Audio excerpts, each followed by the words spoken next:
Hello बच्चों, नमस्ते। कैसे हो आप सब? आशा करता हूँ सब लोग अच्छे होंगे। अपने आप को सुरक्षित रखें। अभी का जो माहौल है वापस पिछले साल की तरह चालू हो गया। तो बच्चों, आज हम लोग जो पढ़ने वाले हैं वो है सॉलिड स्टेट का लेक्चर नंबर 3। आप लोगों को याद होगा लेक्चर नंबर 1 और लेक्चर नंबर 2 में हमने क्या सब पढ़ा था। तो आज का जो हमारा टॉपिक है वो है सॉलिड स्टेट लेक्चर नंबर 3। ये हमारा फर्स्ट चैप्टर है क्लास 12 का। लेक्चर 3 है ये बच्चों। लेक्चर 2 तक हम लोगों ने coordination number in 1 dimensional and coordination number in 2 dimensional, लेकिन फिर भी मैं थोड़ा आप लोगों को, ताकि अगर जिन लोगों ने लास्ट तक नहीं देखा होगा लेक्चर नंबर 2, तो आप लोग प्लीज़ मेरा चैनल खोल करके लेक्चर नंबर 2 का वीडियो लास्ट तक देखें। अब वैसे मैं बता देता हूँ कोऑर्डिनेशन नंबर क्या होता है। कोऑर्डिनेशन नंबर का मतलब होता है कोई भी एक एटम के जो नेबरिंग एटम्स हैं उसको उस एटम का कोऑर्डिनेशन नंबर कहा जाता है। तो 3 टाइप्स में कोऑर्डिनेशन नंबर थे, मैंने आप लोगों को अगर बताया था। तो 1 डायमेंशनल की अगर मैं बात करूं कोऑर्डिनेशन नंबर, अभी हमारा टॉपिक है कोऑर्डिनेशन नंबर। कोऑर्डिनेशन नंबर में मैंने आपको बताया था कि अगर 1D में होगा तो 1D में आप देख लीजिए यहाँ पर कोई भी एक एटम, जैसे मान लीजिए अगर हम इस एटम को मानते हैं तो ये एटम इस साइड एक एटम से टच है और दूसरे इस साइड इस एटम से टच है, तो इनके नेबरिंग एटम्स जो है 2 है। तो coordination number in 1D is equal to number of atoms. Coordination number में नंबर ऑफ एटम्स याद रखना बच्चों, अभी हम लोग फाइंड कर रहे हैं, that is number of atoms in 1D that is equal to 2। 2D में मैंने आप लोगों को बताया था 2 फॉर्म में होते हैं 2D में, याद कीजिए मैंने आप लोगों को बताया था। 2D में एक जो है सिंगल AA टाइप्स होंगे, राइट। AA टाइप्स देख लीजिए, हमारा 2D का मॉलिक्यूल्स है, ये 2D के मॉलिक्यूल्स में ये AA टाइप्स एटम है। और इस AA टाइप्स एटम में अगर कोई भी एटम्स का आप अगर निकालते हैं कोऑर्डिनेशन नंबर, तो मैंने आप लोगों को बताया था, जैसे मान लीजिए अगर मैं इस एटम का कोऑर्डिनेशन नंबर निकालूंगा, वैसे ये AA टाइप नहीं लग रहा, थोड़ा डिस्ट्रैक्ट हो गया, लेकिन फिर भी मैं कोशिश करता हूँ आप लोगों को कि कंप्लीटली AA टाइप बना दूँ, ताकि आप लोगों को पता चल सके कि सर क्या कहना चाह रहे हैं। कंप्लीट AA टाइप का स्ट्रक्चर मतलब एक के नीचे में दूसरा, that is called AA type, बराबर। यहाँ पे देखो, इसके नीचे में वैसा का वैसा, इसके नीचे में वैसा का वैसा, सेम वैसा ही रहना चाहिए, एक भी अलग नहीं, एक का डायरेक्शन अलग नहीं, सेम डायरेक्शन में, सेम रो में, सेम कॉलम में होना चाहिए। अब मुझे बताओ कि कोई भी एक एटम कितने एटम से टच है। जैसे मान लो अगर मैं इस एटम की बात करूं तो इस एटम में देख लो, एक ये इससे टच है, दूसरा इससे टच है, तीसरा इससे टच है और चौथा इससे। तो ये अगर हम AA टाइप, कौन सा टाइप है बच्चों? AA टाइप, मतलब ए रो एक कॉलम, AA टाइप मतलब हर एक जो है एक जैसे एटम्स है, तो इसमें number of atoms in 2D कितने हो जाएंगे बच्चों? 8 है AA टाइप्स में हमारा।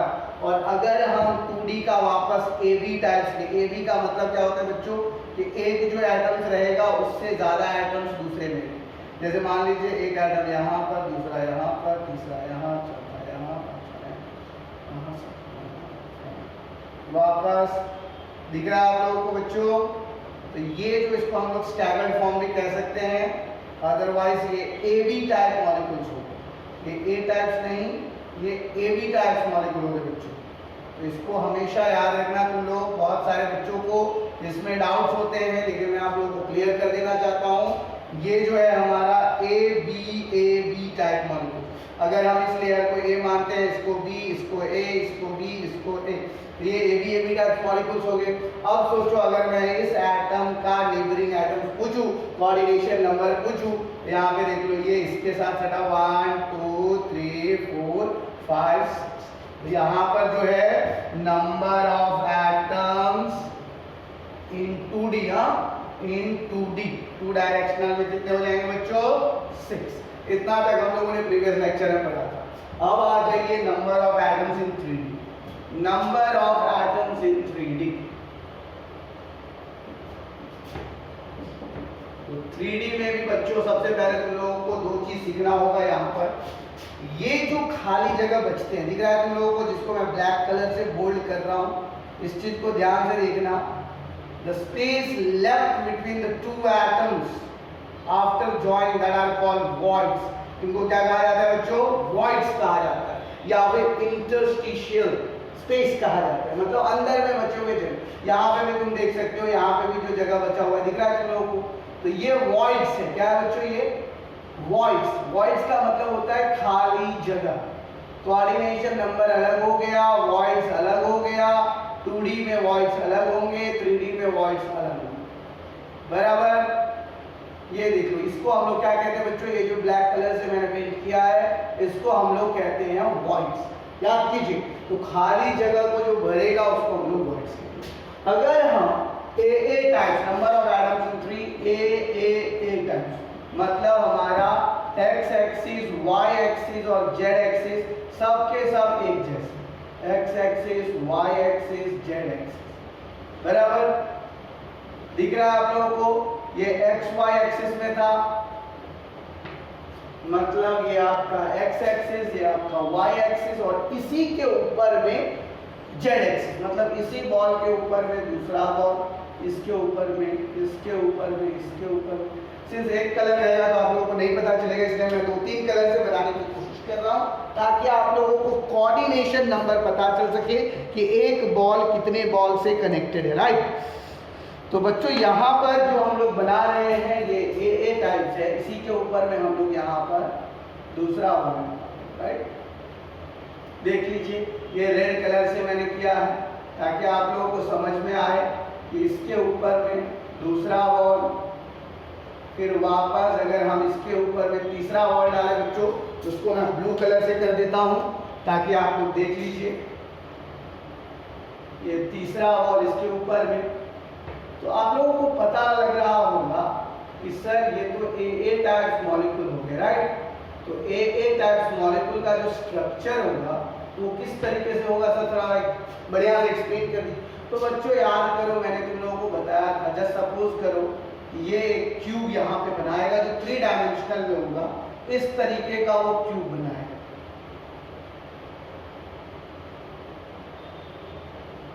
तो अब क्यूब कैसा है बच्चों, उस पर डिपेंड करेगा हमारा नंबर ऑफ एटम्स, किस तरह का क्यूब है।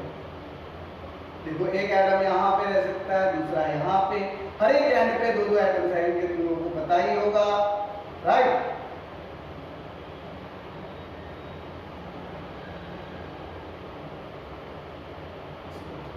यहाँ पे दूसरा यहाँ, तो इस तरीके से आपका नंबर ऑफ एटम्स रहेंगे। इसको जब शॉर्ट करोगे आप फिगर में कि भाई नंबर ऑफ एटम्स रहने दीजिए, आप खाली बस इतना बता दीजिए कहाँ पर रहेगा एटम्स का, थोड़ा स्पेस आप बना करके दे दीजिए हम लोगों को कि किस तरीके से यहाँ पे नंबर ऑफ एटम्स। तो बच्चों ये हम लोग का अगर क्यूब में 3 डायमेंशनल में होगा तो ये कॉर्नर्स पे बॉल रहेंगे, ये बॉल्स जो है कॉर्नर्स पे रहेंगे, एज पे जो सिंपल, जिसको हम लोग सिंपल या प्रिमिटिव क्यूब्स कहते हैं।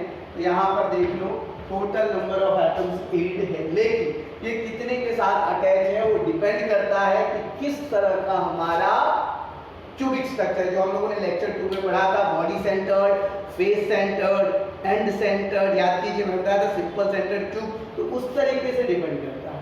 ये तो आपका हो गया number of atoms in 3D। अब अगर मान लीजिए इस AA टाइप में, तो आप समझेंगे अभी AB टाइप्स में क्या होगा बच्चों, 2 तरह का होगा, tetrahedral voids and octahedral voids. Tetrahedral voids और ऑक्टाहेड्रल वॉइड्स में आप लोगों को थोड़ा समझने में इसलिए दिक्कत होगा कि यहाँ पर 2 डायमेंशनल को हम लोगों को 3 डायमेंशनल में रिप्रेजेंट करना पड़ता है, इसलिए आप लोगों को थोड़ा समझने में दिक्कत होता है, but then also I am trying my level best to make you understand. तो यहाँ पर आप देख लीजिए जो अनस्टैगर्ड फॉर्म था, जिसको हम लोग AB टाइप्स कहते हैं, AB टाइप्स, या एक AB टाइप होगा और दूसरा ABC टाइप होगा।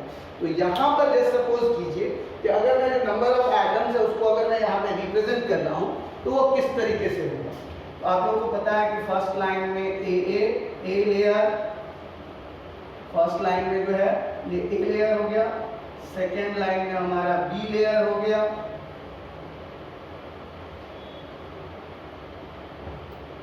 थर्ड लाइन में वापस हमारा A लेयर, फोर्थ लाइन में वापस हमारा B। ये जो लेयर्स आप देख रहे हो बच्चों, इस लेयर्स को ध्यान से देखना, जो मैंने वॉइड्स के बारे में तुम लोगों को थोड़ा कहा था, इंटरस्टिशियल स्पेसेस के बारे में, उसको ध्यान से सोचने की कोशिश करना। इन दोनों के बीच में देखो यहाँ पर जो वॉइड्स, तो ये तुम लोगों को दो तरह का स्ट्रक्चर बनाता है यहाँ पर। इस स्ट्रक्चर को अगर 3D में हम रिप्रेजेंट करें, क्योंकि मान लो तुम लोगों का एक ए टाइप है, दूसरा बी टाइप है, तो इस वॉइड्स को फिल करने के लिए ए के ऊपर में जो दूसरा लेयर हम डालेंगे वो बी वाला लेयर डालेंगे, ताकि ये वॉइड्स को फिल कर सके। ये जो वॉइड्स है, जो खाली जगह है, ये खाली जगह को कैसे फिल करेगा, आप लोगों को पता होगा कि अगर हम इसके बीच में ये जो आप लोग ट्रायंगल टाइप का शेप देख रहे हो, इसको हम लोग वॉइड्स कहते हैं। That is the space left between the two atoms, either in staggered form और ए टाइप और ए बी टाइप। तो यहाँ पर ये तो तुम्हारा 2 डायमेंशनल हो गया। इस 2 डायमेंशनल में तुमको पता है कि दो तरह का स्ट्रक्चर बनेगा। एक जो स्ट्रक्चर बनेगा तुम्हारा, ये इसको तुम कह सकते हो SCP, square closed packing tube, square closed packing tube. और ये जो स्ट्रक्चर बनेगा बच्चों, ये जो तुम स्ट्रक्चर 6 वाले देख रहे हो, जिनका कोऑर्डिनेशन नंबर 6 था, ये hexagonal closed pack tube structure, hexagonal closed pack, HCP। इस स्ट्रक्चर्स को हम लोग कहेंगे HCP, हेक्सागोनल क्लोज्ड पैक। और ये जो है square planar closed pack, SCP, बराबर। तो यहाँ पर अगर हम इसको 3D में रिप्रेजेंट करें, तो जो ये लाइन जो है इसके ऊपर है, बात समझ रहे हो आप? अब आप इस चीज को देखिए, अब आप जो देखोगे ये 3D बन रहा है बच्चों, ये क्या बन रहा है? 3D बन रहा है। और इन दोनों के बीच में जो है वापस ए टाइप लेयर हो जाएगा। ये सब 3D स्ट्रक्चर्स बन रहा है। आप लोगों को बहुत सारा कंफ्यूजन होगा कि सर ये कैसे समझ में आएगा, तो इसीलिए मैंने 2 टाइप्स के मार्कर से बनाया है, ताकि आप लोगों को पता चले कि इसके बीच में कैसे लेयर्स हैं।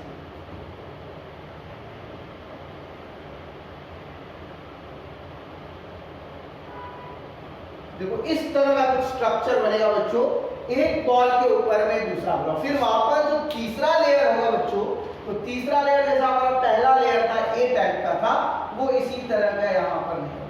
इन दोनों के बीच में आप ब्लू के ऊपर में ये रेड कलर वाला लेयर बन रहा है। तो इस चीज को थोड़ा ध्यान से तुम लोग देखना, क्योंकि तुम लोगों को पता चल जाएगा कि यहाँ पे कैसे जो है सर जो बताने की कोशिश कर रहे हैं वो किस तरह से बताने की कोशिश कर रहे हैं।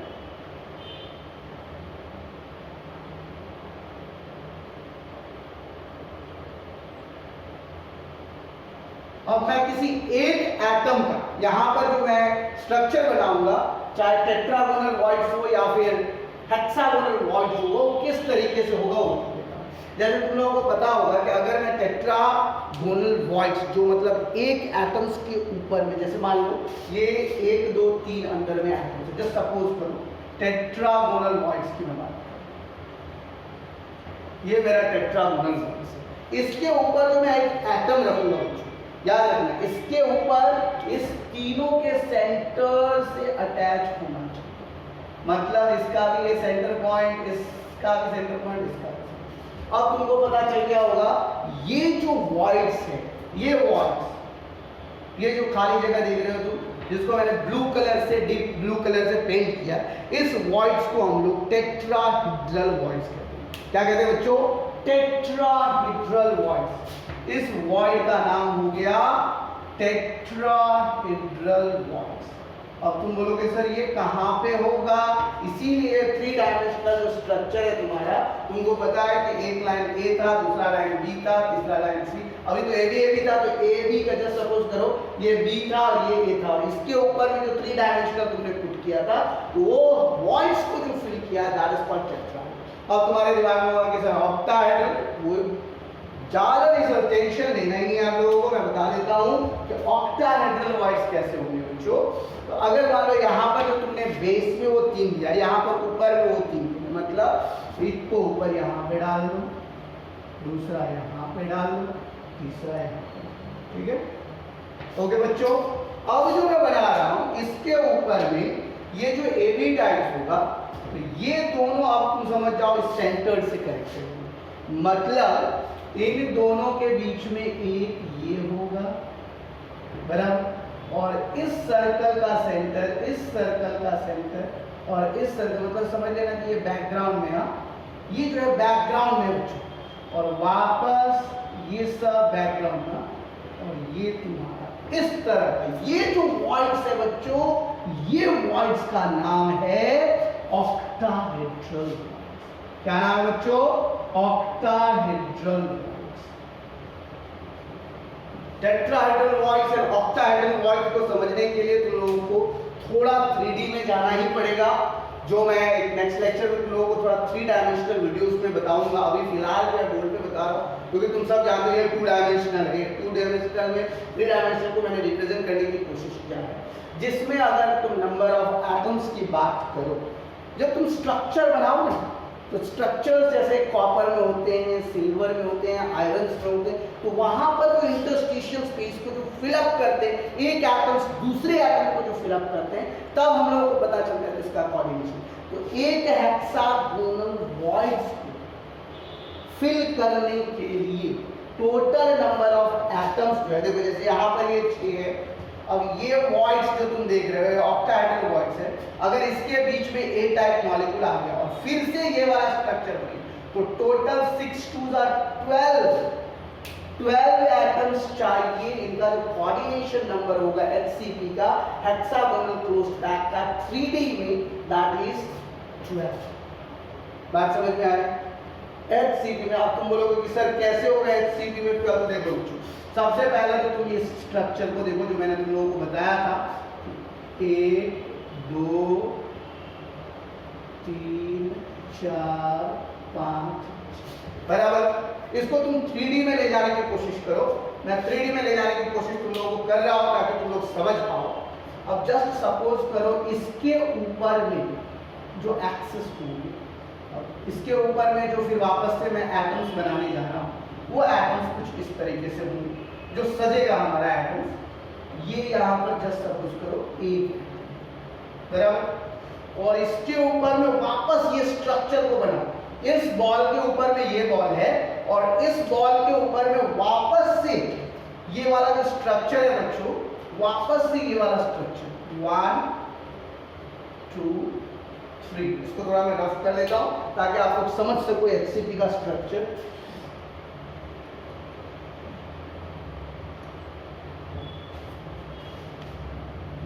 यहां पे जस्ट सपोज करो ये एटम, तीसरा ये, चौथा, पांचवा और ये छठा। ये जो एटम्स है बच्चों, अब तुम वापस देखो, इसको टच करने के लिए वापस मतलब इसको, ये जो ऑक्टाहेड्रल वॉइड्स है, इस वॉइड्स को कंप्लीट करने के लिए बीच में एक एटम था हमारा और इसके ऊपर से, तो इनका जो एटम्स जो अटैच होगा वो कितने नंबर ऑफ स्फीयर से अटैच होंगे? 12। तो हेक्सागोनल का जो HCP जो है ऑक्टाहेड्रल वॉइड्स के लिए, वो कितना हो जाएगा बच्चों? बताओ फटाफट। That is 12। टेट्रागोनल के लिए कितना हो जाएगा? 4। टेट्रागोनल के लिए 4 देख लो यहाँ पे। अब यहाँ पर 6 है। हाँ, नंबर ऑफ वॉइड्स और नंबर ऑफ स्फीयर ये दोनों चीज अलग अलग है। तुम लोगों को बार बार मैं समझाने की कोशिश करूंगा कि ये octahedral voids and number of spheres that is different. अगर तुमको कोई पूछे कि भाई ये क्लोज्ड पैक स्फीयर्स को अगर आप n मान लो, ठीक है, ये closed pack spheres, just suppose कीजिए यहाँ पर number of closed pack spheres, number of closed pack spheres is equal to n। तो टेट्राहेड्रल और ऑक्टाहेड्रल का क्या रिलेशन है? तो number of spheres in tetrahedral voids कितना हो जाएगा बच्चों? Number of spheres, number of spheres packed in octahedral void, that will be n. Number of sphere या number of closed pack, आप इस तरह से बोल सकते हैं number of closed pack या number of octahedral voids कितने जनरेट होंगे, क्योंकि यहाँ पर जो स्फीयर हम फिल कर रहे हैं उससे क्या जनरेट हो रहा है? Number of octahedral voids generate with the help of number of closed pack sphere, number of octahedral voids generated अगर n होगा तो टेट्राहेड्रल वॉइड्स कितने हो जाएंगे बच्चों? टेट्राहेड्रल वॉइड्स विल बी 2 है। नंबर ऑफ ऑक्टाहेड्रल वॉइड्स को अगर हम n मानते हैं तो नंबर ऑफ टेट्राहेड्रल वॉइड्स जो है वो 2n हो जाएगा। ये 2n और n क्या है बच्चों? मैंने पहले कहा number of closed packed spheres, these are called closed packed spheres which we have represented in the 2D and 3D। आप लोगों को पता है number of closed packed spheres क्या है कि अगर इसमें जो ये जो आपस में जो क्लोज्ड है, पैक्ड है, कोई भी क्रिस्टल्स जो होता है, क्रिस्टल्स के अंदर में क्या होता है बच्चों? लैटिस होता है, क्रिस्टल लैटिस। क्रिस्टल लैटिस किस चीज से बने होते हैं? यूनिट सेल से। यूनिट सेल के अंदर में क्या होता है? एटम्स होते हैं। वो जो अरेंज पैक्ड जो होते हैं दैट इज क्लोज्ड पैक्ड, यही क्लोज्ड पैक्ड जो 3 डायमेंशनल में होंगे वो ऑक्टाहेड्रल और टेट्राहेड्रल वॉइड्स को जनरेट करेंगे। तो कितने वॉइड्स को जनरेट करेंगे? अगर मान लीजिए कोई पूछेगा कि अगर नंबर ऑफ टेट्राहेड्रल वॉइड्स में, ऑक्टाहेड्रल वॉइड्स में अगर कोई पूछेगा कितने नंबर ऑफ स्फीयर्स होंगे, जैसे सपोज कीजिए number of octahedral voids is equal to number of octahedral voids अगर हमारा 4 होगा तो नंबर ऑफ टेट्राहेड्रल वॉइड्स कितने हो जाएंगे बच्चों? नंबर ऑफ टेट्राहेड्रल वॉइड्स जो है वो हमारा 4 into 2 दैट इज 2। तो जनरेटेड नंबर ऑफ वॉइड्स यहां पर याद रखना बच्चों, n जो है क्लोज्ड पैक्ड स्फीयर्स है। Number of closed packed sphere is equal to n, and with the help of this closed packed sphere, the number of octahedral voids generated, that is equal to n। अब यहाँ पर octahedral में n होगा तो tetrahedral में 2n होगा। उस चीज का रिप्रेजेंटेशन मैंने यहाँ पे क्या, बहुत सारे बच्चे आप बोलेंगे कि 4 तो सर टेट्राहेड्रल में है और 6 हमारा, हाँ बच्चों ये अटैच्ड है ऑक्टाहेड्रल वॉइड्स को फिल करने के लिए नंबर ऑफ स्फीयर्स। बट कितने जनरेट होंगे? तुम सिर्फ एक वॉइड्स को नहीं काउंट करोगे ना, क्योंकि यहाँ पर जब वॉइड्स डालोगे तुम लोग 1 2 3 4 5 6, जैसे सपोज कीजिए ये 6 एटम्स वाले ए टाइप से और यहाँ पर 8 एटम्स वाले बी टाइप है। 1 2 3 4 5 6 7, बी टाइप वाला 7। फिर वापस अगर हम थर्ड लेयर लेंगे 1 2 3 4 5 6, फिर वापस बी टाइप 1 2 3 4 5 6 7। तो ये तुम्हारा ए बी जो 2 डायमेंशनल में। अब इसके ऊपर जो तुम 3 डायमेंशनल वाला रखोगे, इसका सेंटर, इसका सेंटर, इसका सेंटर, इसका सेंटर, तो ये जो है तुम्हारा टेट्राहेड्रल वॉइड्स होगा, बराबर। और जो तुमको मैंने बताया था कि जो 6 एटम से अटैच होते हैं, जैसे मान लो इसकी मैं अगर बात करूं तो इसका जो सेंटर होगा वो इन दोनों के सेंटर, इन दोनों के सेंटर, इन दोनों के सेंटर, इन दोनों के सेंटर, इन दोनों के सेंटर और इन दोनों के सेंटर से अटैच होगा। तो ये जो बॉल हम लोग रखेंगे बच्चों, तो ये जो फुलफिल होगा वो ऑक्टाहेड्रल वॉइड्स। समझ में आया बच्चों? अगर एक ऑक्टाहेड्रल वॉइड्स जनरेट होगा तो 2 टेट्राहेड्रल वॉइड्स। यही चीज मैंने वहां पर लिखा है।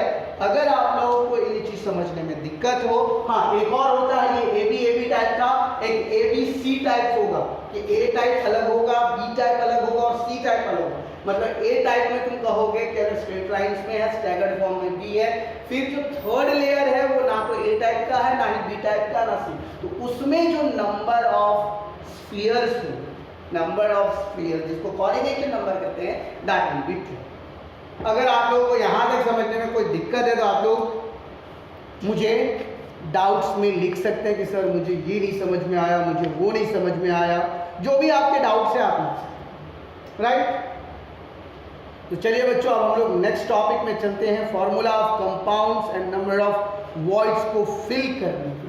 Formula of compounds and number of voids. तो सबसे पहले आप लोगों को 2 चीज याद रखना है। यहाँ पर टेट्राहेड्रल वॉइड, जिसको इंटरस्टिशियल और वॉइड, ये वर्ड याद रख लेना है। और उसके बाद क्लोज्ड पैक्ड स्फीयर के बारे में याद रखना। ये 2 चीज आप लोगों को ध्यान में रखना, closed packed spheres and number of voids. आशा करता हूँ आप लोग इतना तो जरूर समझ गए होंगे कि क्लोज्ड पैक्ड स्फीयर। अब जो है, अब हम लोग जो पढ़ने वाले हैं वो पैकिंग एफिशिएंसी। पैकिंग एफिशिएंसी का मतलब हो गया कोई भी क्लोज्ड क्यूबिक पैक, चाहे वो एचसीपी हो या फिर बीसीसी हो या फिर एफसीसी हो, कोई भी क्लोज पैक क्यूबिक के अंदर में स्फीयर्स कितना परसेंटेज स्पेस ऑक्यूपाई करता है, उसको हम लोग पैकिंग एफिशिएंसी कहते हैं, जिसको पीई से डिनोट किया जाता है। उसका जो केमिकल मतलब फॉर्मूला होता है, बिल्कुल मैथमेटिक्स की तरह फॉर्मूला होता है, number of spheres volume occupied in a unit cell divided by total volume of unit cell into 100, that is called packing efficiency. अगर आप लोग लिखना चाहते हैं नोटबुक में तो लिख लीजिए, otherwise you can take a screenshot.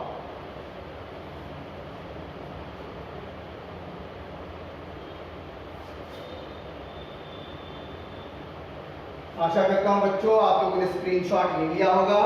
अब हम लोग चलते हैं पैकिंग एफिशिएंसी। पैकिंग एफिशिएंसी किसको कहते हैं और कौन कौन से स्ट्रक्चर के लिए हम लोग पैकिंग एफिशिएंसी, ये सबसे बड़ी बात है कि क्लोज पैक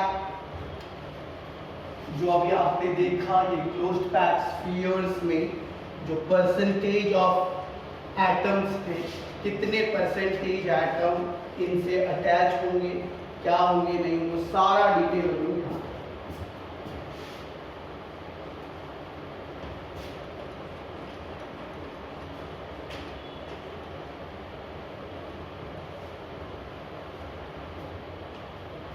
अब हमारा टॉपिक जो है, उस टॉपिक का नाम है पैकिंग एफिशिएंसी।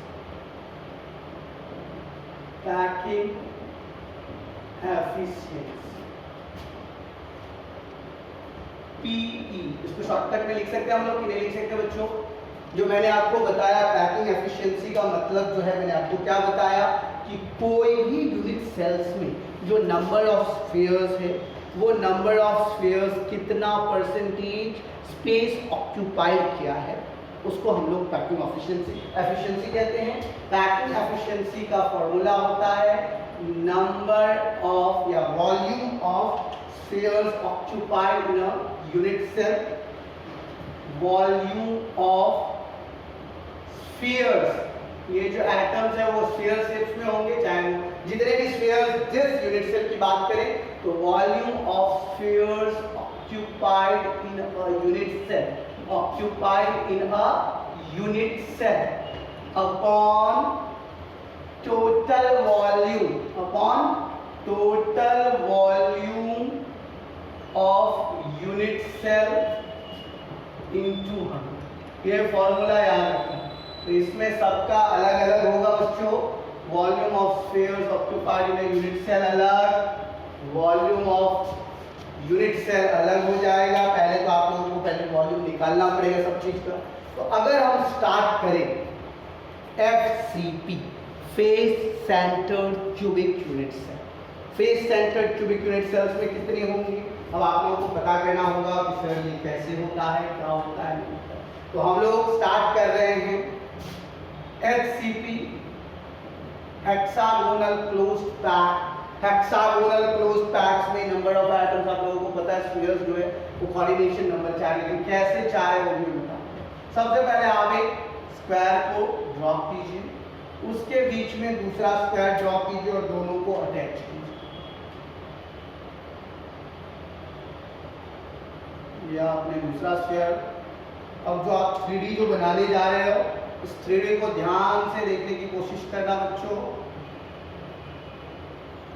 दिख रहा है तुम लोगों को ये 3 डायमेंशनल या नहीं दिख रहा है, पहले ये बताओ। दिख रहा है? और मैं जो निकालने जा रहा हूँ ये HCP है, that is hexagonal closed pack का पैकिंग एफिशिएंसी। तो हेक्सागोनल क्लोज्ड पैक में तुम लोगों ने देखा था कि एक को 4 एटम्स किस तरह से कवर करते हैं। मतलब तुम लोगों को पता है कि हर एक एंड्स पे क्या रहते हैं बच्चों, एक एक एटम से, पता है ना? हर एक एंड्स पे एक एक एटम, जिसको प्रिमिटिव यूनिट सेल्स कहते हैं। बाकी जो भी होगा, एक एटम तुम्हारा यहाँ 1 2 3 और ये जो है यहाँ पर नंबर ऑफ स्फीयर्स जो है कह सकते हो टोटल नंबर ऑफ स्फीयर्स जो है तुम्हारा हेक्सागोनल क्लोज्ड पैक में 4। कितने होंगे बच्चों? Number of spheres in hexagonal pack में जो है हमारा total number of spheres that will be 4। इसीलिए जो मैं डॉट डॉट जो बनाया हूँ ताकि तुम लोग ये समझ सको कि आखिर क्या total number of spheres in hexagonal closed pack. Total number of spheres कितने हो जाएंगे बच्चों? Total number of spheres is equal to 4। अब सबसे पहले तुम लोगों को ये पता होगा कि स्क्वायर का ठीक है, अब जो तुम निकालने जा रहे हो इसके द्वारा जो जनरेट होगा ये साइड देखो, ये ब्लैक कलर से मैं जो डिप कर रहा हूं इस साइड से तुम पूरे क्यूबिक यूनिट सेल का वॉल्यूम निकालोगे। Total volume of unit cell इस साइड से निकालो। तो सबसे पहले मुझे तुम लोग एक चीज बताओ, अगर हम लोग सपोज करो इसका नाम है ए बी सी और डी, तुम लोग जानते हो कि अकॉर्डिंग टू पाइथागोरस थ्योरम क्या होता है बच्चों? पाइथागोरस थ्योरम कोई बता सकता है? अकॉर्डिंग टू पाइथागोरस थ्योरम क्या होता है? तुम लोगों ने याद किया होगा AC square is equal to AB square plus BC। Otherwise तुम लोगों ने याद किया होगा हाइपोटेनस का square is equal to perpendicular का स्क्वायर प्लस बेस का स्क्वायर, ये याद किया होगा। तो यहाँ पर समझ लो ये हाइपोटेनस है, ये परपेंडिकुलर है और ये बेस है। तो तुम लोगों को पता है कि अगर कोई भी क्यूब है तो क्यूब का साइड्स क्या होता है बच्चों? ए लेते हैं हम लोग जनरली, एरिया ऑफ स्क्वायर भी निकालना होता है तो साइड स्क्वायर, जो साइड हम लोग ए स्क्वायर लिखते हैं। तो यहाँ पर अगर हम लोग इसको ए मान लें तो BC का वैल्यू क्या हो जाएगा बच्चों? BC is equal to under root a square plus a square. यहाँ पर BC का मतलब हो गया हाइपोटेनस, तो hypotenuse is equal to square root of perpendicular square plus square root of मतलब दोनों का सम करके स्क्वायर रूट करके, तो that is equal to under root 2a square. तो a स्क्वायर में है तो वो बाहर निकल जाएगा, बाकी ये जो वैल्यू है वो तुम्हारा 2a। और इस 2a में अब तुम लोग बताओ कितने रेडियस है? एक रेडियस तो तुम्हारा इस सर्कल का, ये B के पास जो सर्कल है इस सर्कल का हाफ रेडियस, और एक जो तुम्हारा हेक्सागोनल का फेस पे है HCP पे है इसका 2 रेडियस और इसका जो है 1। तो टोटल ये जो तुमने BC की वैल्यू निकाली है BC is equal to 4r। कितने रेडियस है बच्चों? 4r है। तो BC का वैल्यू कितना निकला तुम्हारा? Under root 2a।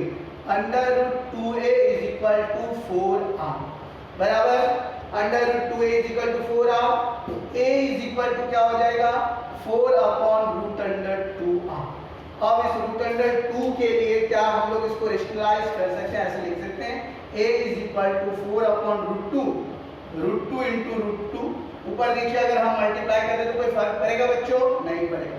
तो a is equal to 4 root 2 by 2r, 2 2 जा 4 cancel, a is equal to 2 root 2r। तो ये क्या हो गया आपका? ये क्यूब का साइड हो गया। ये क्या हो गया बच्चों? क्यूब का साइड हो गया। अब आ जाइए total volume of unit cell निकालना है आपको। तो यहाँ पर total volume of unit cell कितना होगा बच्चों? Total volume of unit cell is equal to side cube मतलब a क्यूब होगा, और a की वैल्यू है हमारा 2 रूट 2r का होल क्यूब। 2 2 जा 4, 2 जा 8 बराबर 2 2 जा 4, 2 जा 8 इंटू रूट 2 मतलब 2 रूट 2 r क्यूब। 8 2 जा 16 रूट 2 r क्यूब। ये हमारा क्या हो गया? Total volume of unit cell. अब आ जाइए पैकिंग एफिशिएंसी का formula. PE is equal to packing efficiency volume of spheres is sphere. कितने स्फीयर है बच्चों? 1 2 3 4 स्फीयर्स है। तो total number of sphere, sphere का वॉल्यूम क्या होता है? याद कीजिए volume of sphere is equal to क्या होता है बच्चों? तुम लोगों ने 10th में पढ़ा भी होगा। Volume of sphere is equal to 4/3 pi r cube. होता है या नहीं होता है? यस होता है। तो पैकिंग एफिशिएंसी हो गया यहाँ पर, टोटल नंबर ऑफ वॉल्यूम्स जो है 4 है हमारे पास स्फीयर, तो 4 × 4/3 pi r cube upon total volume of unit cell that is 16√2 r cube × 100। r cube cancel हो गया, 4 4 जा 16, ये 3 नीचे में आ जाएगा, 3 × 16√2, यहाँ पे पाई, यहाँ पे 100, 16 16 कैंसिल हो जाएगा बच्चों। तो ये हमारा पाई का वैल्यू होता है 3.14 × 100 अपॉन 3√2। तो 3√2 के लिए हम लोग 3 × 1.414, तो ये हो जाएगा 300 अपॉन 4 3 12, 3 1 314, 4 3 12, 3 1 314। इससे डिवाइड करोगे तो आप लोगों का जो वैल्यू है दैट विल बी 74.02। इसको जब डिवाइड करोगे तो accurate value 74.02 which is approximately equal to 74। तो कोई पूछेगा आपको कि sir what is the packing efficiency of hexagonal closed packing, तो बच्चों हेक्सागोनल क्लोज्ड पैकिंग में जो हम लोगों का क्लोज्ड पैकिंग जो हम लोगों ने स्ट्रक्चर दिया है उसमें जो पैकिंग एफिशिएंसी होगी वो होगा 74%। तो बच्चों स्टेप टू स्टेप लिखना, तुम्हारे नोटबुक में अगर तुम स्टेप टू स्टेप लिखोगे डेफिनेटली तुम लोगों को पूरा समझ में आ जाएगा। अगर जो चीज नहीं समझ में आए बच्चों तो उसको कमेंट बॉक्स में जरूर। चलिए अब हम लोग नेक्स्ट चलते हैं। नहीं लिखने का मन है तो तुम लोग स्क्रीनशॉट ले सकते हो, अगर लिखने का मन है तो लिख लो, वैसे लिख लोगे तो ज्यादा बेनिफिट से रहोगे। चलो अब हम लोग चलते हैं एचसीपी के बाद बॉडी सेंटर्ड पैक, बीसीसी वाले में। ओके, हेक्सागोनल क्लोज पैक के बाद बच्चों अब हम लोग जो जाएंगे वो जाएंगे बॉडी सेंटर्ड बीसीसी। सब कुछ वही रहेगा, खाली वैल्यूज चेंज हो जाएंगे और परसेंटेज चेंज, वैल्यू चेंज होगा तो परसेंटेज भी चेंज हो जाएगा, राइट। चलिए टेंशन नहीं लेना है आप लोगों को।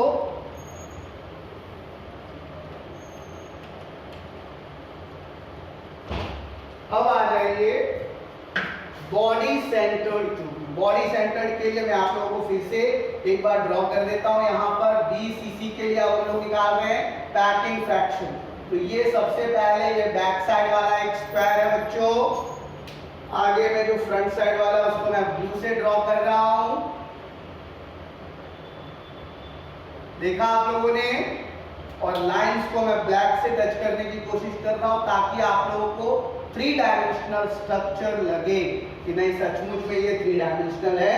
सर जो समझाने की कोशिश कर रहा है, रियली ग्रेट स्टाइल। ओके, तो यहाँ पर बच्चों अब मुझे देखो एक स्फीयर तो है हमारा बॉडी के अंदर, बराबर। दूसरा जो स्फीयर होगा बच्चों, आधा स्फीयर यहाँ पे और आधा स्फीयर यहाँ, बराबर। समझ में आया? अब इसका तुम लोगों को अगर जो निकालना है तो उसके लिए तुम लोगों को बच्चों फिर से पहले साइड्स निकालने पड़ेंगे। अभी हम लोग जो निकाल रहे हैं बच्चों, इस चीज को थोड़ा ध्यान से लेना, बार बार मैं कोशिश कर रहा हूँ तुम लोगों को समझाने की कि अगर जब भी हम कोई कुछ नया सीखते हैं तो उसके लिए थोड़ा चीजें सीखना बहुत जरूरी होता है। तो ये जो हम लोग निकाल रहे हैं that is a body centred cubic packing efficiency, body centred cubic packing efficiency. तो बच्चों सबसे पहले मैं जो सिखाने की कोशिश कर रहा हूँ उस चीज को सीखने की कोशिश कर रहा हूँ। ये हमें निकालना है, देखो मैं थोड़ा डार्क बना देता हूँ, देखा तुम लोगों ने। और दूसरा जो मैं निकालूंगा वो भी क्या निकालूंगा वो बता दूंगा तुमको। ये एंड और ये एंड जो मिलाएगा उसका डायगोनल, क्योंकि हम लोग बॉडी सेंटर निकाल रहे हैं। देखो मैं यहाँ पे एक छोटा सा dash dash dash dash dash, समझ में आ रहा है लोगों को। अब सबसे पहले अगर हम इसको नाम दे दें पीछे वाले साइड को ABCD, ये पीछे वाला रेड वाला हमारा स्क्वायर हो गया, और ब्लू वाला स्क्वायर का नाम जो है हम लोग EFGH, राइट। तो अब देखो यहाँ पर अगर हम लोग इस साइड का ये डायगोनल निकालेंगे तो बच्चों तुम लोग मुझे बताओ कि डायगोनल के लिए हम लोगों ने स्क्वायर में h square is equal to p square plus b square होता है या नहीं होता है? होता है। तो यहाँ पर हमारा ch का स्क्वायर जो है वो हो जाएगा gc जो परपेंडिकुलर है, gc का स्क्वायर प्लस gh का स्क्वायर। ये g है बच्चों, ABCD पीछे वाला, EFGH ये g है। ओके, तो g c का स्क्वायर gc कितना है बच्चों? ये हर एक हम लोग जानते हैं कि जितने भी साइड्स होंगे, क्यूब हो या स्क्वायर हो, सब में सेम होता है। तो a हम लोग कंसीडर कर लेते हैं। तो a का स्क्वायर प्लस a का square is equal to 2a square. तो ch का जो वैल्यू हो जाएगा बच्चों √2a।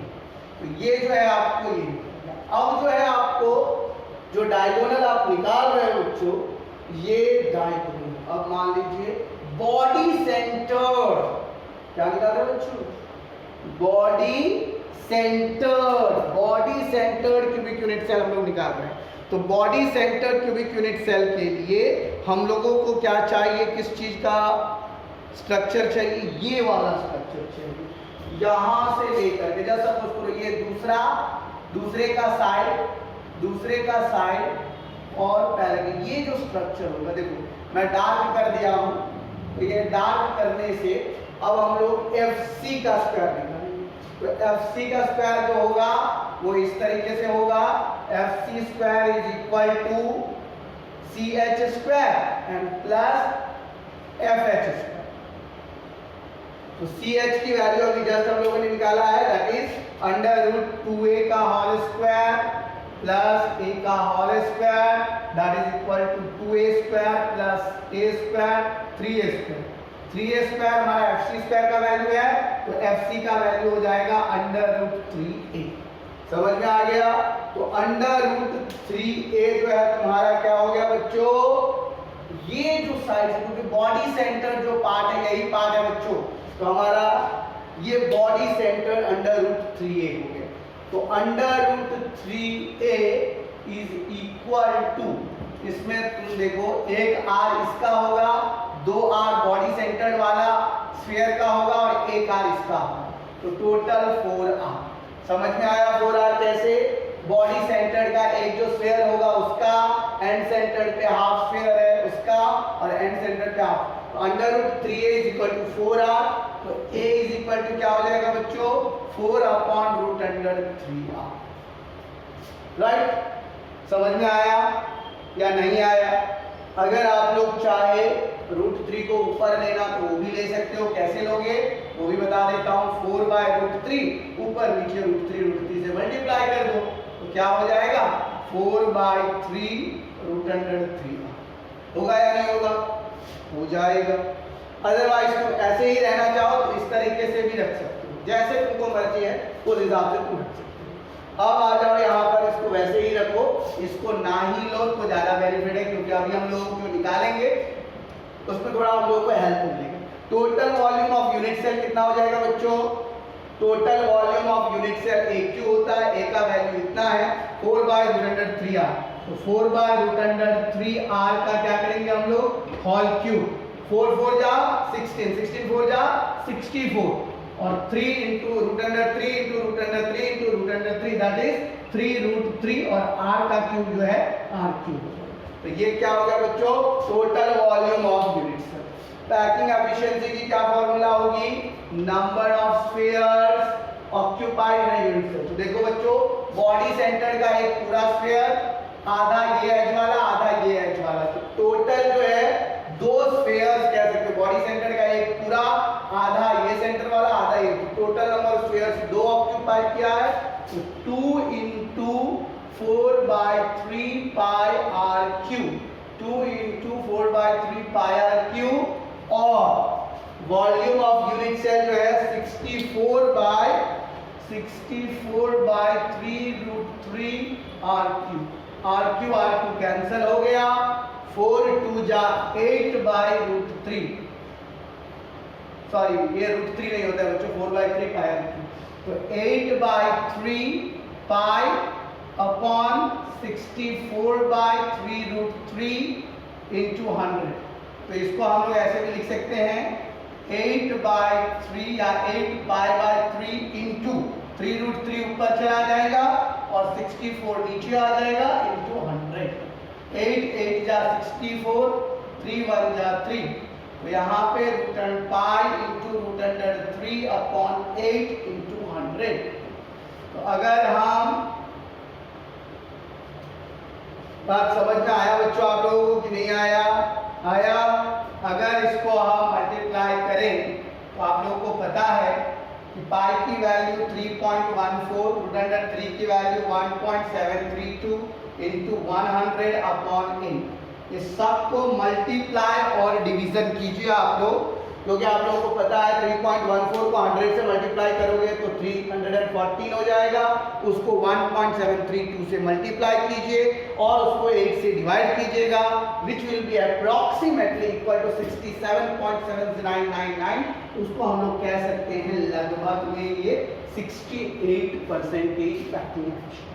तो बच्चों यहाँ पर तुमको जो ध्यान देने वाली बात है वो है body centred cubic unit cell में पैकिंग एफिशिएंसी कितना परसेंटेज। तो body centred cubic unit cells में जो पैकिंग एफिशिएंसी होगी वो होगी 68%। समझ में आया बच्चों आप लोगों को ये कैसे हमने किया? बहुत ही इजी है। पैकिंग एफिशिएंसी का मतलब होता है किसी भी क्यूबिक यूनिट सेल्स में जो नंबर ऑफ स्फीयर्स है वो एडजस्ट कितना परसेंटेज उस क्यूब के पार्ट को पैक करना है। तो ये जो है बॉडी सेंटर्ड 68%, हेक्सागोनल में हमने देखा दैट वाज 74%। अब तीसरा है हम लोगों का सिंपल क्यूबिक सेल, जिसको प्रिमिटिव हम लोग कहते हैं। तो अगर आप लोग स्क्रीनशॉट लेना चाहते हैं तो स्क्रीनशॉट ले लीजिए, अदरवाइज नोटबुक में लिखना चाहते हैं तो उसको नोटबुक में लिख लीजिए। लास्ट है हमारा क्यूबिक यूनिट सेल, जो सिंपल क्यूबिक यूनिट सेल्स है। आप लोगों ने लिखा भी होगा, तो इसको हम लोग चले स्टार्ट करें बच्चों। तो चलो अब हम लोग चलते हैं लास्ट वाला।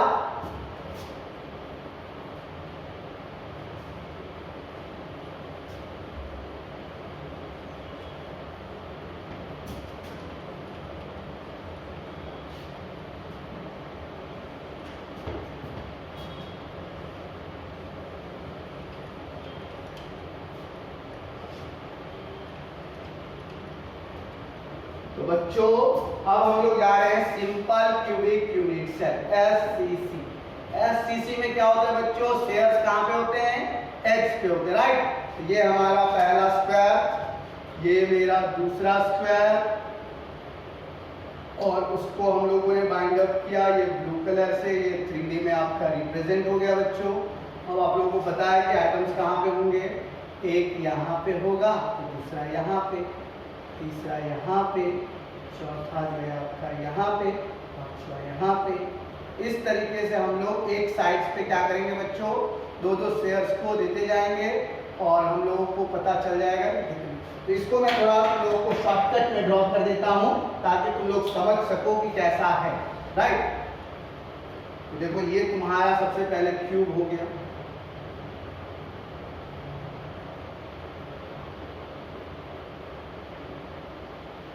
ये क्यूब्स में हम लोगों को ये स्फीयर्स, ये छोटा छोटा इसको जब बीट करोगे तो दोनों स्फीयर्स एक दूसरे को अटैच करेंगे। तो किसी भी साइड्स पे आप देखोगे तो मैक्सिमम 2 स्फीयर्स होगा, right. Maximum number of spheres कितने होंगे बच्चों? 2। अब मैं यहाँ पर 3 डायमेंशनल में उसी चीज को रिप्रेजेंट कर रहा हूँ, थोड़ा ध्यान से देखने की कोशिश करना। ये 3 डायमेंशनल में मैंने रिप्रेजेंट किया। आप देखो अब जो है इसका पैकिंग एफिशिएंसी के लिए हम लोगों को टोटल नंबर ऑफ स्फीयर्स कितना लेना पड़ेगा बच्चों? ये रहा। आगे वाले साइड पे 2 हो गया, जो पीछे वाला साइड्स है उसके ऊपर में भी 2 हो जाएगा। तुम लोगों को पता है ये और ये। फिर इधर भी तुम्हारा 1 हो जाएगा, एक इधर होगा, दूसरा इधर होगा, एक इधर होगा, एक इधर होगा और एक इधर। इस तरीके से स्फीयर होगा, आधा आधा करके दोनों स्फीयर्स एक हो जाएंगे। तो टोटल नंबर ऑफ स्फीयर्स इसमें जो है 1 होगा। अब सबसे पहले तुम लोगों को पता होना चाहिए ये जो ए है वो कितना हो जाएगा बच्चों? A इज इक्वल टू हो जाएगा हमारा 2r, होगा या नहीं होगा? A is equal to 2r क्यों होगा? तो देखो यहाँ पर इस स्फीयर का आधा r, इस स्फीयर का आधा r, तो A की वैल्यू जो है हमारा 2r हो जाएगा, होगा या नहीं होगा बच्चों? देखो ये स्फीयर का r और ये स्फीयर का r, तो A जो है हम लोग सिंपल क्यूबिक में इसी का निकालेंगे, तो सिंपल क्यूबिक में A is equal to 2r हो जाएगा।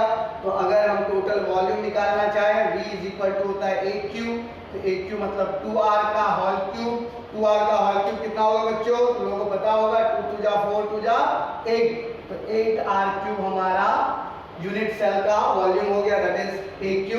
अब आ जाओ packing efficiency, total volume of unit cell AQ डाल देना, ये total volume of unit cell, total volume of unit cell, total volume of unit cell V is equal to 8। अब आ जाओ पैकिंग एफिशिएंसी, इसमें टोटल नंबर ऑफ स्फीयर्स कितने लगे हैं बच्चों? आधा और आधा, एक हुआ है, एक स्फीयर का वॉल्यूम क्या होता है? 4/3 पाई r क्यूब, और volume of unit cell that is 8r cube into 100, r cube cancel, 4 pi upon 3 into 8 into 100, 4 2 जा 8, तो ये हो जाएगा 314/6, 6 5 जा 30, 14 और 6 2 जा 12, 20, 52.33%। ये जो है हमारा सिंपल क्यूबिक सेंटर का पैकिंग एफिशिएंसी है। तो तुम लोगों ने देखा HCP, BCC और SCC, HCP पैकिंग एफिशिएंसी कितना होगा? HCP का पैकिंग एफिशिएंसी 74%, BCC का पैकिंग एफिशिएंसी कितना होगा बच्चों? 68%, और सिंपल क्यूबिक सेंटर का पैकिंग एफिशिएंसी 52.33%। तो बच्चों इस तरीके से तुम लोगों का क्वेश्चन आ सकता है, वैसे चाहो तो जनरली तुम लोग रिमाइंड कर सकते हो इस फॉर्मूला को, और इस फॉर्मूला से तुम लोग किसी भी एमसीक्यू लेवल के क्वेश्चंस को ढूंढ सकते हो। तो ये था बच्चों आज का हमारा पैकिंग एफिशिएंसी का वीडियो। नेक्स्ट वीडियो में हम लोग जो बात करेंगे that will be defects between the crystal lattice के जो यूनिट सेल्स के अंदर में एटम्स है, तो डिफेक्ट्स, पॉइंटिंग डिफेक्ट्स की उसके अंदर में किस तरह का डिफेक्ट उत्पन्न होता है। बाकी आज का लेक्चर पूरा का पूरा न्यूमेरिकल बेस्ड लेक्चर था। आशा करता हूँ आप लोगों को समझ में आया होगा। अगर नहीं समझ में आया तो आप लोग अपने डाउट्स को नीचे में कमेंट जरूर करें, और अगर अच्छा लगा होगा तो चैनल को लाइक और सब्सक्राइब करें, अपने दोस्तों के साथ भी शेयर करें। That's all for today. Thank you very much. Have a great day ahead.